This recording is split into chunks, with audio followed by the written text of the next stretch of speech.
past, the present, and the future about an illumination, about an idea. Now you're going to have to judge, as I go through this, whether you think this is like a 10-watt bulb, or a laser, or a searchlight. You know, how bright is this light? And what impact could it have on improving health if we would have it radiate through the whole crowd? So the past really starts very interesting. And being a boater as one of my hobbies, our family hobby, I've been reading a lot of, you know, Captain Cook and George Vancouver's logs and all those things. And this story of scurvy is an unbelievably fascinating story. I could easily spend 2 hours talking about scurvy, because scurvy as a disease is a metaphor, and how it was ultimately discovered as a vitamin C deficiency is a metaphor to everything we're going through right now with illuminated crown, as it pertains to this aspect of medicine. So I'll try to just summarize, without taking 2 hours, but maybe 2 minutes, why I think this is so important. Scurvy has caused the death of more people on the oceans than all other causes of death in time together, by far.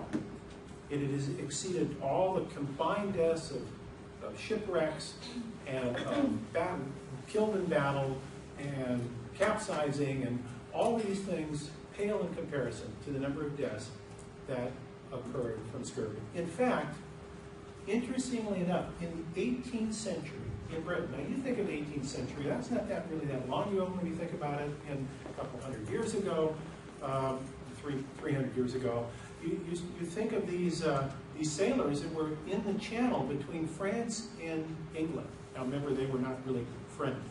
Maybe they're not so friendly even today, but they were a lot less friendly then. And so there was constant battles going on between France and England. Both sides had fleets that would constantly patrol that channel. In that channel, because they would now stay out with the bigger ships that they would be able to develop. By the way, it would take between 200 and 300 trees to make a ship, just to give you an idea of the amount of wood that would go into these ships. In that channel, because these guys were at sea for some time, even though they were often in the sight of land, 47% of the men had scurvy within something like 10 to 12 weeks on shipboard. So the implications of this, not just those that died, but in terms of battles that were fought and lost by the crew having scurvy. In fact, we won supposedly the great ship battle with, when I say we, I really mean the British here, I guess, won the battle with the French and Spanish because their armadas, which were bigger and more really well-equipped, more cannons, their crews were so ill with scurvy by the time, because they were becalmed for so many days, that by the time they got to battle, when the winds came up, because you didn't have motors to get people to engage, the wind came up finally, their crews had such scurvy, whereas the British sailors did not, because they already started to introduce some of these principles. This is in the early 19th century, I'm not talking about during Napoleon's time. So scurvy has been a big deal. Now, why is this very interesting? Because it turned out that there was one person, after the first clinical trial in the Western literature ever reported, and you know what that is, right? The first human clinical trial in Western literature is supposedly this very small trial of Robert Lynn, the Scottish surgeon in the British Navy, who decided to break up a crew in the boat that he was the surgeon on into little cohorts and do a semi-controlled study to see if hygiene and sanitation and nutrition played a role in this dreaded disease. And was able to find that the group that got certain kinds of hygiene, nutrition, sanitation they really didn't get scurvy. Now, you might say, how well was his study powered, right? Did it meet statistical significance? Was it a P05 or better? And the answer is, he had 15 sailors in each group. 15. This wouldn't even get to the first level of referee of a tertiary journal today. But from that, ultimately, he wrote his treatises when he finally retired. He was given the chief of staff responsibility for the largest hospital in Britain, and he wrote this up, and then he became a member of the Royal Society, and very, very esteemed for this discovery.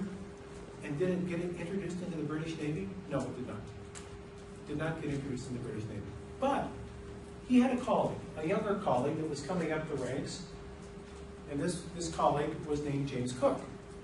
Okay, James Cook was a very smart guy. He wasn't from a well-endowed family, but he was very good. He'd already gone in as a first mate and navigator to France and to Quebec and in the French Northeast to engage in battle there, and he'd been very successful.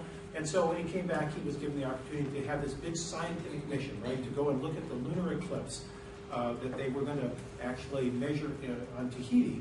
And so he had to take this transect and go into the Pacific Ocean with these ships. So clearly, his men were all going to get scurvy. Now, just to give you an idea, Anson, who was the senior Lord Anson, who was the head of the British Navy and later became the head of the Royal Society, had previously taken 3,000 sailors and 3 ships, now that's a big number of people, and gone to the Pacific Ocean to fight the Spanish and for land around South America. And when he returned, do you know how many men returned out of over 2,000 men? 350. And how did they all die? Scurvy. There were hardly anybody killed in battle. In fact, they couldn't even get a ship to engage in battle. They couldn't even find them. But it was such a tragedy. And they said, we've got to do something about scurvy. Now, this is after Robert Linden made his discoveries. So then Cook says, well, I'm going to introduce these concepts because I can't afford to lose all my sailors going way out there in the Pacific on this exploration. So in 3 voyages, how many sailors died in all of Cook's voyages by scurvy? The answer is 1. And that was problematic, according to the records. So basically, he didn't have scurvy. Now, how did he do it? He implemented these concepts, right? Now you would say, well, that's a proof of concept for sure. Even though he died in Hawaii, certainly people came back with this idea and must have convinced everybody that whatever this is, in these fruits and vegetables, they either thought it was sauerkraut or that it was citrus, and they made this kind of concentrate of citrus fruits. It must be something in that does it. So did it get introduced? No, it didn't get introduced. Until a 3rd gentleman came along, who was now more well from a higher family stock. He was another surgeon in the British Navy. He was doing it kind of to gain his pedigree. And he went and he was a student of Cook and a student of Lind. And so he introduced the concepts. And finally, the 3rd time around, now suddenly, because of his station and his communication coming from the right social stock, the concept stuck, and other ship captains started using this. And then finally with George Vancouver, which is now the early 1800s, 19th century, finally the British Navy, 37 years later, says this is a standard affair for our sailors to start using this intervention. Now during that period of time, tens of thousands of men were died or afflicted by scurvy, from the first observation of Lind until the final incorporation into the British Navy. And it was that then ultimately led the British Navy to be successful over the French and Spanish Armada.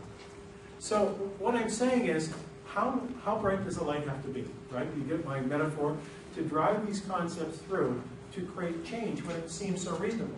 Because you would say, well, what's the resistance? The resistance then was virtually identical to the resistance we have today, just kind of, maybe a more modern language today. But it was eugenic arguments. It was that these were sailors and they were a poor social class and they had bad genes. They didn't know about genes, but they knew about inheritance because of Gregor Mendel. And so basically these people were just kind of low-class people, so they'd probably get these things anyway. Secondly, it's because of bad air, right? And there was a huge amount of discussion about air because the dominant theme at that time was still the 4 humors from Galenistic medicine. Moist, warm, hot, and cold, those 4 things. So it was all about balancing the humors. So you had the black and you had the yellow and you had the phlegm and all this stuff. So that they were just driving all this into that model, saying, well, the humors must not be balanced correctly. So you have all these competing theories that are the dominant thoughts of the day.